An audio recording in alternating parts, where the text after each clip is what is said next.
ನಮಸ್ತೆ ಎಲ್ಲರಿಗೂ, welcome to Mallika vlogs in Kannada. ಇನ್ನು ಇವತ್ತು ಸಂಡೇ ವ್ಲಾಗ್ನ ಶೇರ್ ಮಾಡ್ಕೊಳ್ತಾ ಇದ್ದೀನಿ. ಬೆಳಿಗ್ಗೆ ಎದ್ದಿದ ತಕ್ಷಣ ಹಾಲ್ ಫುಲ್ಲು ತರಕಾರಿ ಎಲ್ಲ ಇಟ್ಬಿಟ್ಟು ಎಲ್ಲ ಅರೇಂಜ್ ಮಾಡೋದಕ್ಕೆ ರೆಡಿ ಮಾಡ್ತಿದ್ದೀನಿ. ಅಂದರೆ ಬೆಳಿಗ್ಗೆ ಎದ್ದಿದ ತಕ್ಷಣ ಟೀ ಎಲ್ಲ ಕುಡ್ದಾದ್ಮೇಲೆ ಸ್ವಲ್ಪ ಆರಾಮಾಗಿ ರೆಸ್ಟ್ ಮಾಡಿದೆ. ಸಂಡೇ ಅಲ್ವಾ, 8:30ವರೆಗೂ ಬೇರೆ ಏನೂ ಕೆಲಸ ಮಾಡೋಕ್ಕೆ ಹೋಗಲಿಲ್ಲ. ಅದಾದಮೇಲೆ ಒಂದೊಂದೇ ಕೆಲಸನ ಸ್ಟಾರ್ಟ್ ಮಾಡಿದೆ.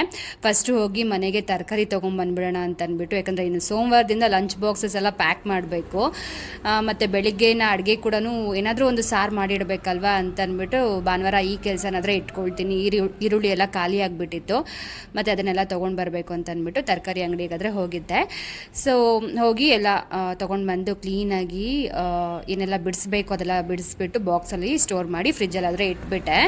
ಮತ್ತು ರೀಸೆಂಟಾಗಿ ನಾನು ಗ್ರೋಸರೀಸ್ ಕೂಡ ತೊಗೊಂಡು ಬಂದಿದ್ದೆ. ಮನೆ ರೇಷನ್ ಐಟಮ್ ಒಂದೂ ಇರಲಿಲ್ಲ, ಅದನ್ನೆಲ್ಲ ತೊಗೊಂಡು ಬಂದು ರೀಸೆಟ್ ಮಾಡ್ಕೊಳ್ತಾ ಇದ್ದೆ. ಬಾಕ್ಸ್ಗಳನ್ನ ನಾನು ಫಸ್ಟ್ ಟೈಮು ಗ್ರೋಸರೀಸ್ ತೊಗೊಂಡು ಬಂದಾಗ ಯಾವ ರೀತಿ ಅರೇಂಜ್ ಮಾಡಿ ಇಟ್ಟಿರ್ತೀನೋ, ಅದಾದಮೇಲೆ ಹೋಗ್ತಾ ಹೋಗ್ತಾ ಹೋಗ್ತಾ ಬಾಕ್ಸಸ್ ಎಲ್ಲೆಲ್ಲಿ ಬಿದ್ದಿರುತ್ತೋ ಗೊತ್ತಾಗೋದಿಲ್ಲ. ಬೆಳಿಗ್ಗೆ ಎದ್ದು ಹರಿಬಿರಿಯಲ್ಲಿ ಅಡುಗೆ ಮಾಡ್ತೀನಲ್ವಾ, ಸೊ ಹಾಗಾಗಿ ಯಾವ್ದು ಎಲ್ಲಿಟ್ಟಿರ್ತೀನೋ ಗೊತ್ತಿರೋದಿಲ್ಲ. ಅದನ್ನು ಇವಾಗ ಸ್ವಲ್ಪ ತೆಗೆದಿಡ್ತಾ ಇದ್ದೆ. ಆ್ಯಂಡ್ ಕೆಲವೊಂದು ಕವರ್ಸ್ಗಳು ಬಾಕ್ಸಲ್ಲಿ ಹಾಗೆ ಇಟ್ಬಿಟ್ಟಿರ್ತೀನಿ, ತೆಗಿಯೋದೇ ಇಲ್ಲ. ಅದು ಯಾವಾಗಲೂ ನನ್ನ ಕಣ್ಣಿಗೆ ಬಿದ್ದಾಗ ಮಾತ್ರ ಅದು ಹೊರಗಡೆ ಬರುತ್ತೆ, ಇಲ್ಲದಿದ್ರೆ ಆ ಬಾಕ್ಸಲ್ಲೇ ಇದ್ಬಿಟ್ಟಿರುತ್ತೆ.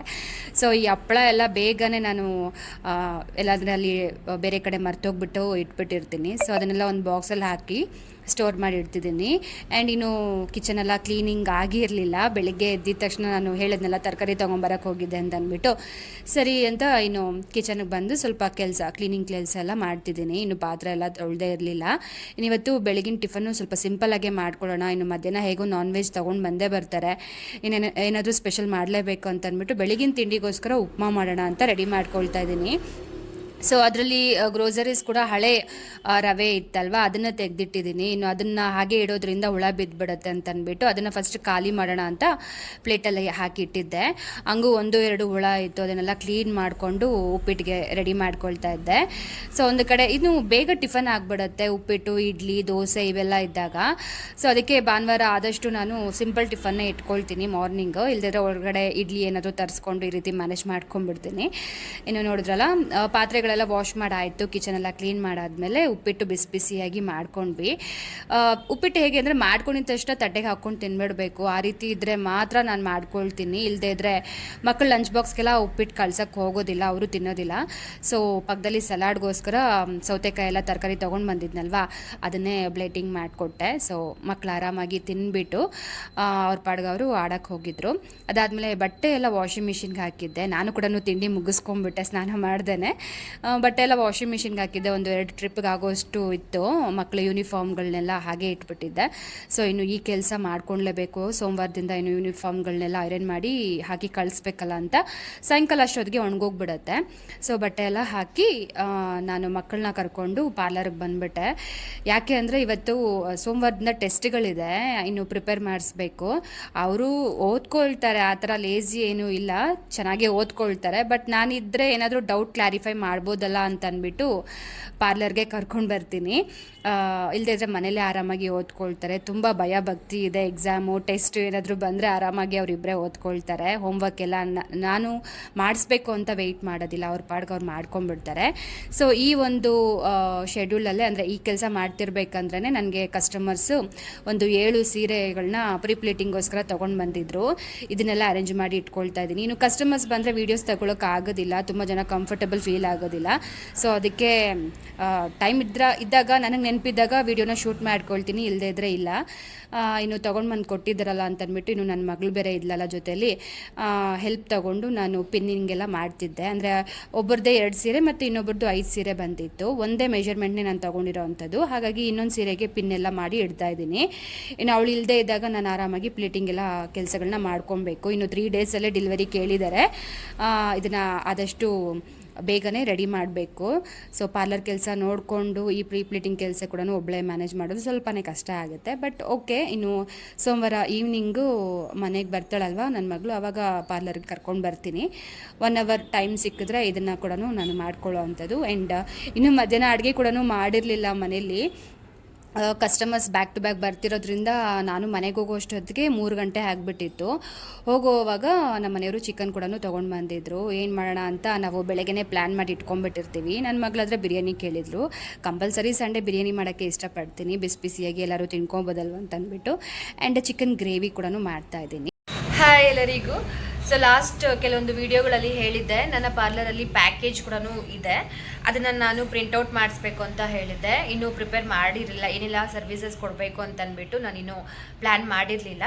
ಸೊ ಅದಕ್ಕೆ ತುಂಬ ಕಸ್ಟಮರ್ ಬರ್ತಿದ್ದಾರೆ ಪ್ಯಾಕೇಜ್ ಯಾವುದಿದೆ ಅಂತ ಕೇಳೋದಕ್ಕೆ. ಬಟ್ ನಾನು ಎಲ್ಲರಿಗೂ ಹೇಳೋದಕ್ಕೂ ಆಗೋದಿಲ್ಲ ಅಂತ ಅಂದ್ಬಿಟ್ಟು ಒಂದು ಪ್ರಿಂಟೌಟ್ ಮಾಡಿಸೋಣ ಅಂತ ಅಂದ್ಕೊಳ್ತಾ ಇದ್ದೀನಿ.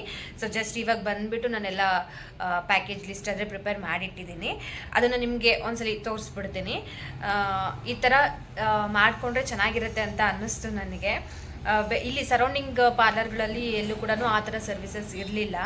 ಹಾಗಾಗಿ ಇಷ್ಟು ಸ್ವಲ್ಪ ಏನಂದರೆ ಕಷ್ಟ ಇದೆ ಈ ಥರ ಸರ್ವಿಸಸ್ಸು ಪ್ಯಾಕೇಜಲ್ಲಿ ಮಾಡೋದಕ್ಕೆ. ಬಟ್ ಆದರೂ ಕೂಡ ನಮ್ಮ ಒಂದು ಬಿಸ್ನೆಸ್ನ ಪಿಕಪ್ ಮಾಡ್ಕೋಬೇಕು ಅಂದರೆ ಸ್ವಲ್ಪ ಕಷ್ಟಗಳನ್ನ ಪಡಲೇಬೇಕು. ಹಾಗಾಗಿ ಈ ಪ್ಯಾಕೇಜ್ ಲಿಸ್ಟ್ನ ರೆಡಿ ಮಾಡಿದ್ದೀನಿ. ಇದನ್ನು ಪ್ರಿಂಟೌಟ್ ಕೊಡಿಸ್ಬೇಕು. ಒಂದು ಹೊರಗಡೆ ಹಾಕೋಣ ಅಂತ ಅಂದ್ಕೊಳ್ತಾ ಇದ್ದೀನಿ, ದೊಡ್ಡದಾಗಿ ಒಂದು ಏನಂತಾರೆ ಬೋರ್ಡ್ ಥರ ಮಾಡಿಬಿಟ್ಟು ಹೊರಗಡೆ ಹಾಕೋಣ ಡಿಸ್ಪ್ಲೇಗೋಸ್ಕರ. ಆ್ಯಂಡ್ ಒಳಗಡೆ ಕೂಡ ಈ ವಾಲ್ಗೆ ಒಂದು ಸ್ಟಿಕ್ ಮಾಡಿಸೋಣ ಅಂತ ಅಂದ್ಕೊಳ್ತಾ ಇದ್ದೀನಿ. ಸೊ ಹೊರಗಡೆವರೆಗೂ ಗೊತ್ತಾಗ್ಬಿಡುತ್ತೆ ಯಾವ ಥರ ಪ್ಯಾಕೇಜಸ್ ಇದೆ, ಅಮೌಂಟ್ ಎಷ್ಟು ಅಂತ ಅಂದ್ಬಿಟ್ಟು. ಆ್ಯಂಡ್ ಟೈಮಿಂಗ್ಸ್ ಕೂಡ ನಾನು ಇನ್ನೂ ಹೊರಗಡೆ ಹಾಕಿಲ್ಲ, ಯಾವ ಟೈಮಿಂಗ್ಸ್ಗೆ ಪಾರ್ಲರ್ ಓಪನ್ ಆಗುತ್ತೆ ಕ್ಲೋಸ್ ಆಗುತ್ತೆ ಅಂತ ಅಂದ್ಬಿಟ್ಟು. ಆ್ಯಂಡ್ ಒಳಗಡೆ ಕೂಡ ಬಂದಾಗ ಕೇಳ್ತಾ ಇರ್ತಾರೆ ಟೈಮಿಂಗ್ಸ್ ಹೇಳಿ ಅಂತ. ಅದಕ್ಕೆ ಇವಾಗ ಆ ಟೈಮಿಂಗ್ಸ್ ಕೂಡ ನಾನು ಪ್ರಿಂಟೌಟ್ಗೆ ಕೊಟ್ಬಿಟ್ಟು ಬರೋಣ ಅಂತ ಅಂದ್ಕೊಳ್ತಾ ಇದ್ದೀನಿ. ಸೊ ಈ ಕೆಲಸ ಆದರೆ ಒಂದು ಸ್ವಲ್ಪ ಆರಾಮ್ ಅನಿಸುತ್ತೆ. ನಾನಿನ್ನೂ ಪಾರ್ಲರ್ ಸ್ಟಾರ್ಟ್ ಮಾಡಿದಾಗ್ಲಿಂದ ಅಂದ್ಕೊಳ್ತಾನೆ ಇದ್ದೆ ಈ ಥರ ಒಂದು ಪ್ಲ್ಯಾನ್ ಮಾಡಬೇಕು, ಡಿಸ್ಪ್ಲೇಗೆ ಹಾಕಬೇಕು ಅಂತ ಅಂದ್ಬಿಟ್ಟು. ಟೈಮೇ ಸಾಕಾಗ್ತಾ ಇರಲಿಲ್ಲ. ಸೊ ಅದಕ್ಕೆ ಇವತ್ತು ಹೇಗಾದರೂ ಮಾಡಿ ಲಿಸ್ಟ್ನ ಪ್ರಿಪೇರ್ ಮಾಡೋಣ ಅಂತ ಅಂದ್ಬಿಟ್ಟು ಮಾಡಿದ್ದೀನಿ. ಇದು ಜಸ್ಟ್ ನಾರ್ಮಲ್ ಪ್ಯಾಕೇಜಸ್ ಅಷ್ಟೇ. ಯಾರಾದರೂ ಮಂತ್ಲಿ ಬೇಸಿಕ್ಸ್ ಏನಾದರೂ ಸರ್ವಿಸ್ ಮಾಡ್ಕೋಬೇಕು ಅಂತ ಅಂದ್ಕೊಳ್ತಾ ಇರ್ತಾರಲ್ಲ ಅವ್ರಿಗೋಸ್ಕರ ಮಾತ್ರನೇ ಈ ಪ್ಯಾಕೇಜ್ನ ರೆಡಿ ಮಾಡಿದ್ದೀನಿ. ಬ್ರೈಡ್ ಪ್ಯಾಕೇಜ್ ಅದು ಬೇರೆ ಇರುತ್ತೆ. ಇನ್ನು ಒಳ್ಳೊಳ್ಳೆ ಫೇಶಿಯಲ್ಸ್ ಮಾಡಿಸ್ಕೋಬೇಕು ಅಂತಿದ್ರು ಕೂಡ ಅದಕ್ಕೆ ಪ್ಯಾಕೇಜ್ ಅನ್ನೋದು ಬೇರೆ ಇರುತ್ತೆ. ಸೊ ಅದನ್ನೆಲ್ಲ ನಾನು ಲಿಸ್ಟ್ ಮಾಡೋಕ್ಕೆ ಹೋಗಲಿಲ್ಲ. ಸೊ ನಾರ್ಮಲ್ ಬೇಸಿಕ್ ಪ್ಯಾಕೇಜಸ್ ಮಾತ್ರ ನಾನು ಇವಾಗ ಡಿಸ್ಪ್ಲೇಗೆ ಹಾಕೋಣ ಅಂತ ಅಂದ್ಕೊಳ್ತಾ ಇದ್ದೀನಿ. ಒಂದ್ಸಲಿ ತೋರಿಸ್ತೀನಿ ನೋಡಿ. ಸೊ ಲಿಸ್ಟ್ ಆದರೆ ಈ ರೀತಿ ಇದೆ. ಫಸ್ಟು ನಾನು charming beauty services and packages ಅಂತ ಲಿಸ್ಟ್ಗೆ ಹೆಸರು ಕೊಟ್ಟಿದ್ದೀನಿ. ಆ್ಯಂಡ್ ಅಪ್ ಟು 20 ಸರ್ವಿಸಸ್ ಇರುತ್ತೆ. ನಮ್ಮ ಹತ್ರ ಬರೋವಂಥ ಕಸ್ಟಮರ್ಸ್ಗೆ ನಾನು ರೆಫರ್ ಮಾಡೋವಂಥ ಸರ್ವಿಸಸ್ ಇಷ್ಟಿರುತ್ತೆ. ಅದರಲ್ಲಿ ಫಸ್ಟ್ ಒನ್ನು ಕ್ಲೀನಪ್ಪು. ಎಲ್ಲ ಫ್ಲೇವರ್ಸ್ ಕೂಡ ಬೇಸಿಕ್ಕೇ ಇರುತ್ತೆ. ಅಂದರೆ ಬೇಸಿಕ್ ಮೀನ್ಸ್ ಹರ್ಬಲ್ಲು ಮತ್ತು ಫ್ರೂಟು, ವೈನು, ಈ ಥರ 3 ಫ್ಲೇವರ್ಸ್ ಮಾತ್ರನೇ ಇರುತ್ತೆ. ಇದು ಎಲ್ಲರೂ ಮಾಡಿಸ್ಕೊಳ್ಳೋ ಅಂಥದ್ದು, ಹಾಗಾಗಿ ಇದರಲ್ಲಿ ಇನ್ಕ್ಲೂಡ್ ಮಾಡ್ತೀನಿ. ಮತ್ತು ಫೇಶಿಯಲ್ಸ್ ಕೂಡ ಅಷ್ಟೇ ಸೇಮ್. ತುಂಬ ಜನ ಬಂದು ಗೋಲ್ಡು, ಡೈಮಂಡ್ ಬೇಕು ಅಂದರೆ ಈ ಸರ್ವಿಸಸ್ಸಲ್ಲಿ ಇಲ್ಲ, ಅಂದರೆ ಈ ಪ್ಯಾಕೇಜಸ್ಸಲ್ಲಿ ಇಲ್ಲ, ಬೇಸಿಕ್ ಮಾತ್ರ ನಾನು ಹೇಳ್ತಿರೋ ಅಂಥದ್ದು. ಆ್ಯಂಡ್ ನೆಕ್ಸ್ಟು ಫೇಸ್ ಡಿಟ್ಯಾನ್ ಬರುತ್ತೆ. ಫೇಸ್ ವ್ಯಾಕ್ಸಿಂಗ್ ಕೂಡ ಇದರಲ್ಲಿ ಇನ್ಕ್ಲೂಡ್ ಆಗುತ್ತೆ. Hand wax, under arm wax ಇರುತ್ತೆ. ಆ್ಯಂಡ್ ಹ್ಯಾಂಡ್ ಡಿಟ್ಯಾನ್ ಬೇಕು ಅಂದರೂ ಕೂಡ ಮಾಡಿಸ್ಕೋಬೋದು. ಅಂಡರ್ ಆರ್ಮ್ಸ್ ಡಿಟ್ಯಾನು ಮತ್ತು ಮೆನಿಕ್ಯೂರ್ ಕೂಡ ಇರುತ್ತೆ. ಸೊ ಅದು ಕೂಡ ಬೇಸಿಕ್, ಅಂದರೆ ತುಂಬ ಟೈಮ್ ತಗೊಳ್ಳದೆ ಮಾಡೋವಂಥ ಮೆನಿಕ್ಯೂರು. ಜಸ್ಟ್ ಒಂದು ಟಚಪ್ಗೋಸ್ಕರ ಬರೋವ್ರಿಗೂ ರಿಲ್ಯಾಕ್ಸೇಷನ್ಗೂ ಕೂಡ ಇದು ಮೆನಿಕ್ಯೂರು ಯೂಸ್ ಆಗುತ್ತೆ. And head massage, oil massage ಮಾಡ್ತೀವಲ್ವ ಅದು. ಆ್ಯಂಡ್ ಐ ಮಸಾಜ್ ಕೂಡ ಇರುತ್ತೆ. ಹೇರ್ ಡೈ ಕಲರ್ ಹಾಕಿಸ್ಕೊಳ್ತಾರಲ್ವ, ಸೊ ಹೇರ್ ಡೈ ಕೂಡ ಇರುತ್ತೆ. ಆ್ಯಂಡ್ ಹೇರ್ ವಾಶ್ ಕೂಡ ಇರುತ್ತೆ. Next neck and back neck detan ಅಂತ ಹಾಕಿದ್ದೀನಿ. ಇದ್ರ ಬದಲು ನಿಮಗೆ ನಿಮಗೆ ಅಂದರೆ ನಮ್ಮ ಹತ್ರ ಬರೋವಂಥ ಕಸ್ಟಮರ್ಸ್ಗೆ ಬ್ಯಾಕ್ ಸ್ಕ್ರಬ್ಬಿಂಗ್ ಕೂಡ ಇರುತ್ತೆ, ಅಥವಾ ಬ್ಯಾಕ್ ಮಸಾಜ್ ಕೂಡ ಇರುತ್ತೆ. ಇದನ್ನು ಕೂಡ ಯಾವುದಾದ್ರೂ ಸಜೆಸ್ಟ್ ಮಾಡ್ಕೋಬೋದು ನಮ್ಮ ಹತ್ರ. ಆ್ಯಂಡ್ ಆಫ್ ಲೆಗ್ ವ್ಯಾಕ್ಸ್ ಕೂಡ ಇರುತ್ತೆ. ಪೆಡಿಕ್ಯೂರ್, ಮೇಯ್ನಾಗಿ ಪೆಡಿಕ್ಯೂರು ತುಂಬ ಜನ ಕೇಳೋವಂಥದ್ದು ಪ್ಯಾಕೇಜಲ್ಲಿ ಪೆಡಿಕ್ಯೂರ್ ಇದೆಯಾ ಅಂತ. ಸೊ ಪೆಡಿಕ್ಯೂರ್ ಕೂಡ ಇದೆ, ಅದು ಕೂಡ basic flavour. And level cut ಕೂಡ ಅಷ್ಟೇ, ಸ್ಟ್ರೈಟ್ ಕಟ್ಟು ಆ್ಯಂಡ್ ಯು ಕಟ್ಟು ಬೇಸಿಕ್ ಇರುತ್ತೆ, ಅಂದರೆ ಲೆಂತ್ ಮೇಲೆ ಡಿಪೆಂಡ್ ಆಗುತ್ತೆ. ತುಂಬ ಜನ ಉದ್ದ ಅಂದರೆ ಲಾಂಗ್ ಹೇರ್ ಕಟ್ ಮಾಡಿಸ್ಕೊಳ್ತಾರೆ ಯು ಕಟ್ಟು, ಅದಕ್ಕೆ ಬೇರೆ ಚಾರ್ಜ್ ಇರುತ್ತೆ. ಬೇಸಿಕ್ ಅಂದರೆ ಒಂದು ಮ್ಯಾಕ್ಸಿಮಮ್ ಒಂದು 2 ಇಂಚು ಉದ್ದನ ನಾವು ಹೇರ್ ಕಟ್ ಮಾಡ್ಬೋದು. ಸೊ ಇದು ನನ್ನ ಒಂದು ಲಿಸ್ಟ್ ಪ್ರಕಾರ ಇರುವಂಥ ಸರ್ವಿಸಸ್ಸು. ಇದನ್ನು ಹೇಗೆ ಸೆಲೆಕ್ಟ್ ಮಾಡ್ಕೋಬೇಕು, ಯಾವ ರೀತಿ ಪ್ರೈಸಸ್ ಲಿಸ್ಟ್ ಇರುತ್ತೆ ಅಂತಂದರೆ, pick any 3 services at just ₹500ಗೆಲ್ಲ ಸಿಕ್ಬಿಡುತ್ತೆ. 3 ಸರ್ವಿಸಸ್ ಸಿಗುತ್ತೆ ಇದರಲ್ಲಿ.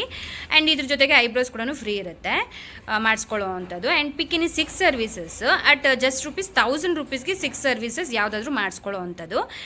ಇದರಲ್ಲಿ ಕಾಂಪ್ಲಿಮೆಂಟ್ರಿಯಾಗಿ threading same eyebrows or upper lip free ಇರುತ್ತೆ. ಆ್ಯಂಡ್ ಟೈಮಿಂಗ್ಸ್ ಕೂಡ ಹಾಕಿಲ್ಲ ಅಂತ ಹೇಳಿದ್ನಲ್ಲ, ಹಾಗಾಗಿ 10:30 to 8:30 PM ವರೆಗೂ ಟೈಮಿಂಗ್ಸ್. ಹಾಲಿಡೇಸ್ ಇಲ್ಲ. ಎಲ್ಲಾದರೂ ಹೊರಗಡೆ ಹೋಗಬೇಕು ಅಂತಿದ್ದಾಗ ಮಾತ್ರ ನಾನು ಲೀವ್ ತಗೊಳ್ತೀನಿ, ಇಲ್ಲದೇ ಇದ್ದರೆ 7 days ವರ್ಕಿಂಗ್ ಡೇಸ್ ಇರುತ್ತೆ. ಸೊ ಇದು ನನ್ನ ಒಂದು ಲಿಸ್ಟ್ ಪ್ರಕಾರ ಇರೋ ಅಂಥದ್ದು. ಇದನ್ನು ಪ್ರಿಂಟೌಟ್ ಮಾಡಿ ಸ್ಟಿಕ್ ಆನ್ ಮಾಡಬೇಕಷ್ಟೇ. ತುಂಬ ಜನ ಕಸ್ಟಮರ್ಸ್ ಕೇಳ್ಕೊಂಡು ಬರ್ತಿದ್ದಾರೆ ಆಫರ್ಸ್ ಹೇಳಿ ಅಂತಂದ್ಬಿಟ್ಟು. ಸೊ ಇದು ಆಲ್ಮೋಸ್ಟ್ ಯೂಸ್ ಆಗುತ್ತೆ ಅಂತಲೇ ತಿಳ್ಕೊಳ್ತಾ ಇದ್ದೀನಿ. ನಿಮ್ಗೆ ಯಾರಿಗಾದ್ರೂ ಇಷ್ಟ ಆದರೆ ಮಾತ್ರ ಒಂದು ಲೈಕ್ ಮಾಡಿ, ಓಕೆ ಆಫರ್ಸ್ ಕರೆಕ್ಟಾಗಿದೆ ಅಂತ ಇದ್ದರೆ ಮಾತ್ರ, ಓಕೆನಾ. ಸೊ ಇಲ್ಲಿಗೆ ಈ ವಿಡಿಯೋನ ಎಂಡ್ ಮಾಡ್ತಿದ್ದೀನಿ. ಐ ಹೋಪ್ ನಿಮ್ಗೆಲ್ಲರಿಗೂ ಇಷ್ಟ ಆಗಿದೆ ಅಂತ ತಿಳ್ಕೊಳ್ತಾ, thank you so much for watching. Bye.